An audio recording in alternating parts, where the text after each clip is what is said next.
It's a great Monday afternoon. We're delighted to have you join us here on Law and You on Independent Television. I'm Muyag Mofwegbe. As we do every other Monday at this time on this program, we bring you information and education with regards to the law. Incidentally, we're looking at something that's very crucial, something that's timely, and something we all can relate with, especially those persons who feel defamatory statements, for instance, have been made against them at one point in time or another, one way or another. So essentially today on the program, we're looking at defamation, and then with two critical elements in between it, that will be libel and slander. I'm joined by a legal practitioner, Osaiti Ari Mboa. It's a delight to have you come on the program again. It's a delight, actually. Let's not talk about definition. Yes. Let's go straight to the heart of the matter. What amounts to defamation? Yeah, defamation is something done, something said to injure the reputation, the character, and the standing of the particular person or individual. The particular person could be the normal person who is in flesh and blood. It could be said about an organization, it could be said about a corporate entity. Yeah. So if it is said with the mindset of injuring and destroying that reputation of that corporate entity or that, person who is in flesh and blood, with the mindset of injuring the character, destroying the character, the reputation and the standing, in order to bring the person to a position of disrepute, where people will shun such an individual, where such a person will be avoided, where such a person will suffer some loss, then the person's character, the person's reputation and disposition would have been injured. And when that happens, there is defamation. From the analysis, as brief as it is, but very brilliant, I should say, that you have made right now, it's obvious that when people go all out to defame others, there's an intention, there's a purpose, there's a goal. But are there no instances, too, where people get defamed? I mean, those who actually behind this defamation are not even aware of the consequences of their actions. Yes, of course. There are occasions where people are defamed, and the tortfeasor or the person who has done the wrong against the other person might not be aware of the damage he has done to the other person he has made, a remark about or said something about or do something against. He might not be aware that the person could choose to take an action, a legal action to redressing or remedying that injury that would have been done to that individual. Whether or not the person is aware that he has injured the reputation, the character of the other person, in law, there is always a remedy to remedying what would have been done in destroying the other person's character. Yes, he could not be aware. He could, by virtue of ignorance, make damaging comments. Incidentally, we are told ignorance of the law is not an excuse. It's not an excuse in law, Yeah. you see. So if there is already a defamation, an act of defamation already done by an individual, it remains defamation, whether he's aware that he has defamed the other person or he's not aware. So it depends on the person who, of course, has been wronged. The person we refer as the tortfeasor is the person who, of course, is the wrongdoer, who has deliberately or without intention injured the character or reputation of the other person. Let's quickly do an assessment of two critical elements, libel and slander. Is one weightier than the other, as it were? Yes. Like we usually say in legal parlance, you see, defamation stands on two principal pillars. Defamation could either be slanderous and it could be libelous. It is libel when the wrong that is said about the other person is put down in writing. Yes. You can see it in hard copy. The slanderous part of it is the one that is said orally. it could be used as an evidence. And libel or slander do not just occur if, of course, it is said between two persons. Okay. Like we are in this program. Verbal exchange. Either verbal exchange or written exchange. If it is between both of us, then we will not be talking about libel. Okay. We will not be talking about... Because there's no third party. Even if it injures your character. You see, it is when it is now published. It gets, to the third party. And that party can use it for whatever purpose. It is only then that you can say an action that is defamatory could either be slanderous or be libelous. But you separate them on the form. The form of verbal, altercation, verbal exchange could be slanderous if you choose, if it becomes slanderous. Right. When, of course, it gets to the third party, then it becomes either slanderous if it is committed to writing and it is something that is on a permanent form and it gets to a third party, it becomes libelous. So they stand on two strong pillars. Let's look at the instance of corporate entities, for instance, because you said it could be, defamation could be something that affects or injures an individual or a corporate organization. It could even be an institution. Is it in any case, in any way, more complex to deal with when it has to do with an institution or an organization than it is when it affects maybe an individual like me or yourself? Yes. I think it's the same ball game in terms of redressing any act that is done with the mindset of injuring the other person.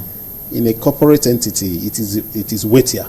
Okay. You see, the damage that could be done against an institution for an act that is either libelous or slanderous, the institution taking such an action as, an act that is libelous or slanderous is weightier than when the comment that was made or the act that was done was made to injure a particular individual.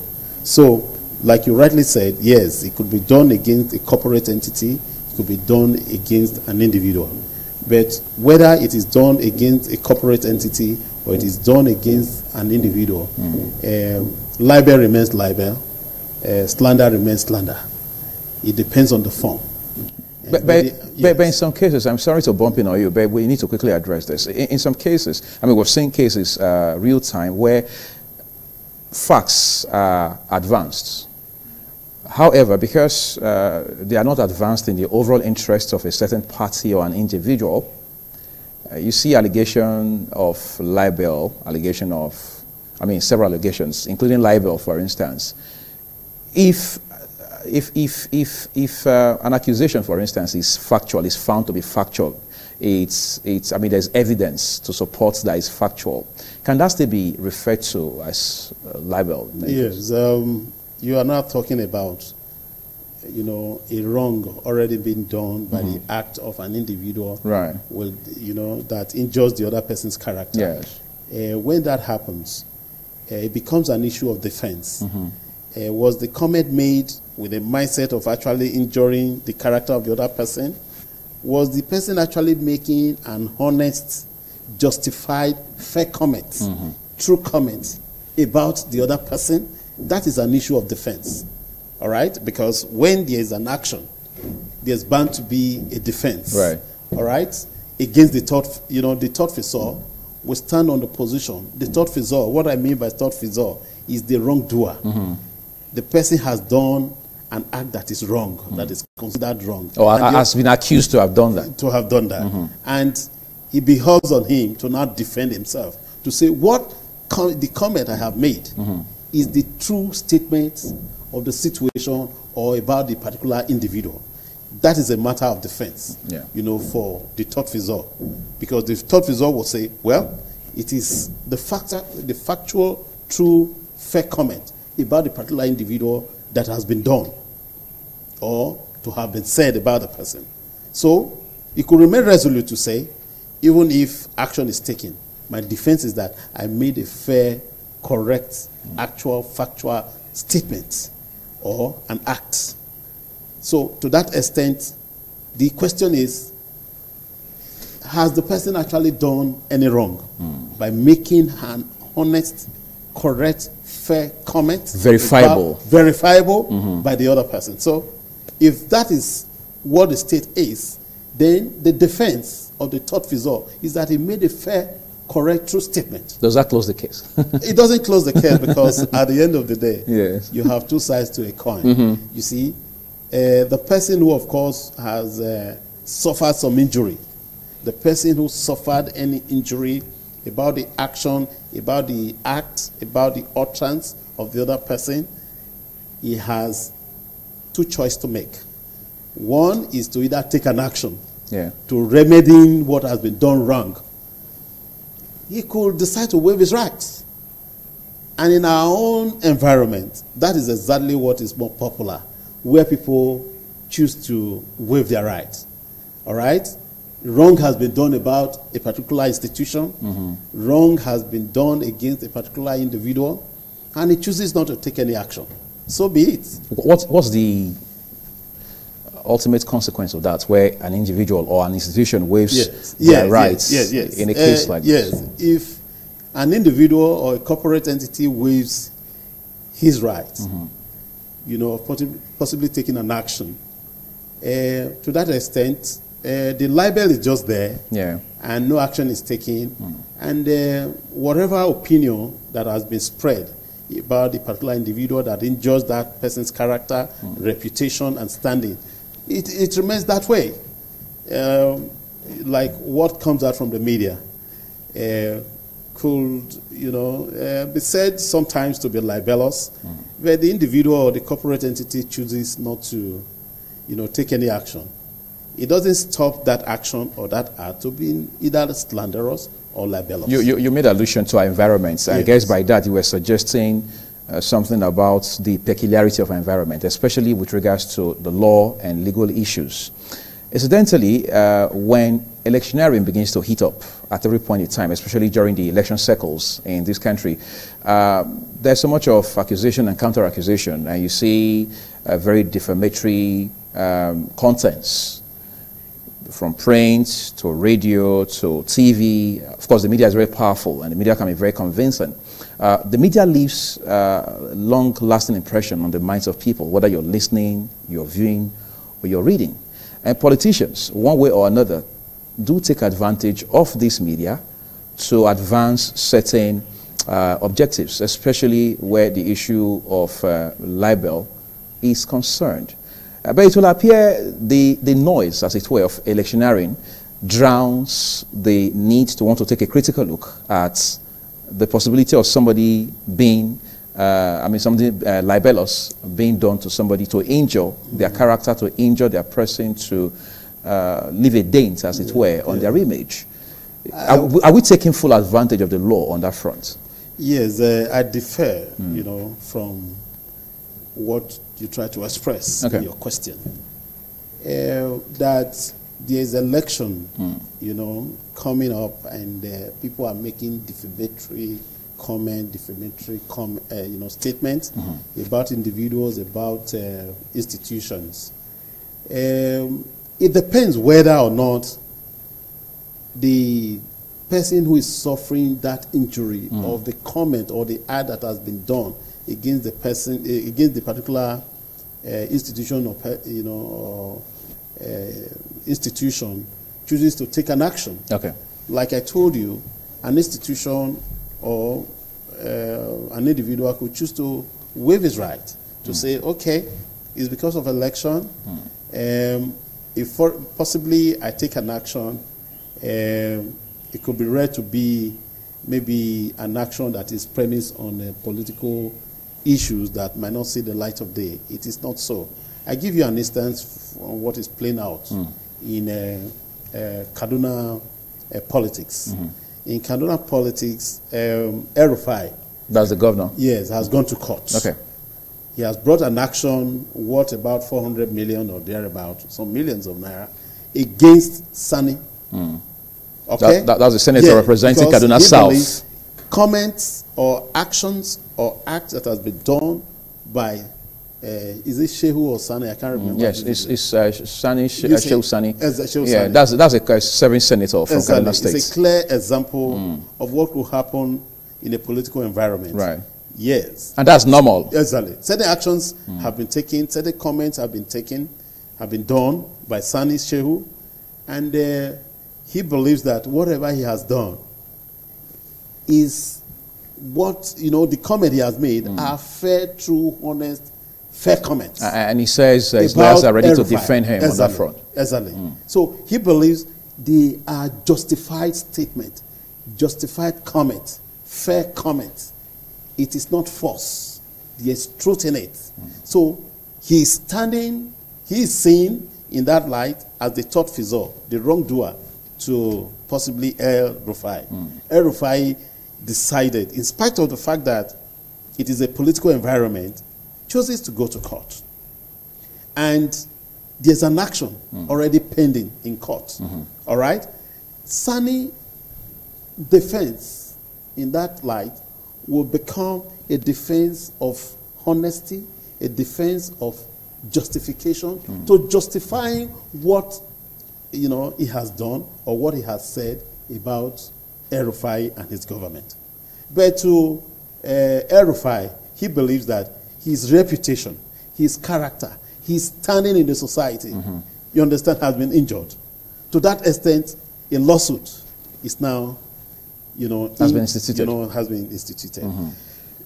So to that extent, it doesn't mean that there's a political campaign or political political electioneering is in the making, that he wouldn't take illegal action when he's when injury, when his reputation, the character of his government and his person has been injured, that he wouldn't go to court because there's politics in the air.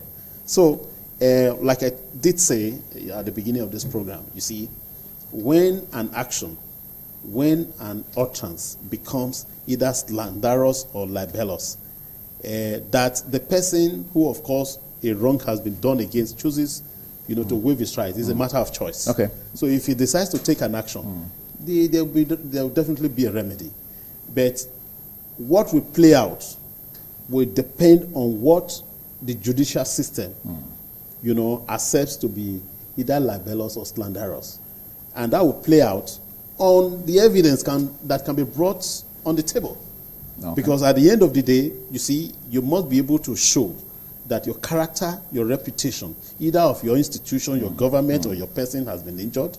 Then the other person, who of course is considered as the top figure, should be able, who of course becomes the defendant, should be able to now show that the action he has taken, the steps he has taken, the comment he has made about the person who considered that his reputation has been injured. Yeah. It depends whether or not he can justify that comment or that act or that utterance. Okay, I think this is the point at which we're just going to take a quick break, and then when we'll come back, we'll push the conversation further.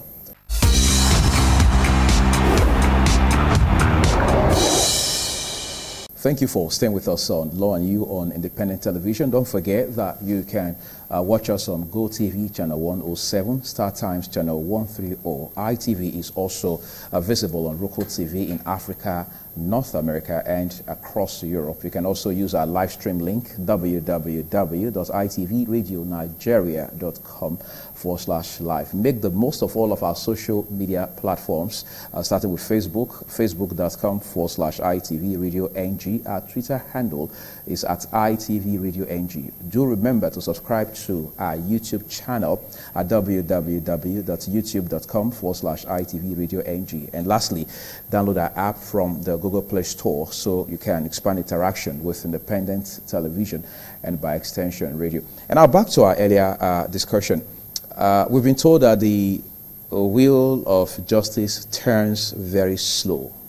But of course, we are told it does turn at all. Could that be a reason people don't feel very excited about pursuing a legal action where they feel they've been defamed, for instance? Yes and no. Yes, in the sense that in the past, yes, the wheel of justice grinds very slowly. Yeah. But we have new rules. all over the country. In Edo State, we are beneficiary of the present rules of cards. Okay. And in so many other jurisdictions, like legal jurisdiction and so many other states, have now imbibed the method of front-loading actions. If you have an action, your processes, the evidence you believe you want to rely upon, the depositions on oath, the evidence hitherto were taken orally, okay? The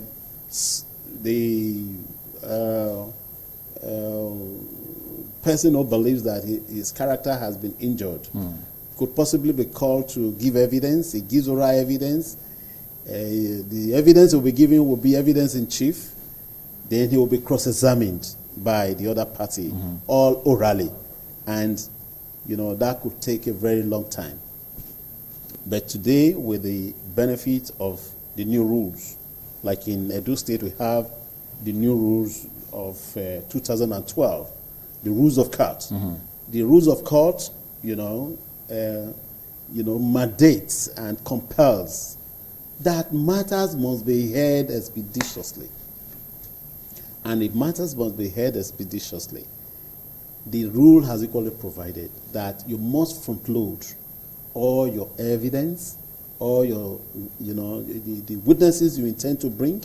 You must show them to court by listing them and filing them before court, so that you don't just keep calling your witnesses and delaying the time of the court. So this time, with the new rules of 2012, things are done expeditiously. So the will of justice does not now grind slowly.